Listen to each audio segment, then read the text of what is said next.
Hi guys, हे बघा मी काय करते. रवा, ज्वारीचं पीठ आणि दही हे टाकून असे नरम धिरडे बनवते.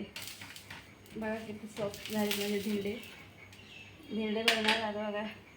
शेंगदाणे चटणी त्याच्यासोबत खायला. शेंगदाणे चटणीमध्ये काय, हिरवी मिरची, लसूण, शेंगदाणे आणि माझे एकदम धिरडे बघा किती छान झाले. हे धिरडे बघा किती नरम आहेत बघा. एकदम नरम नरम धिरडे माझे खूपच छान झालेले आहेत.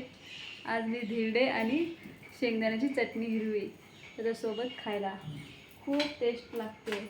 लजीदार लागते, एकदम लजीदार. या की मग खायला. बघा कसा झाला धिरडा माझा.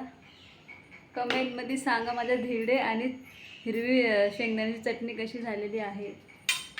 Bye guys.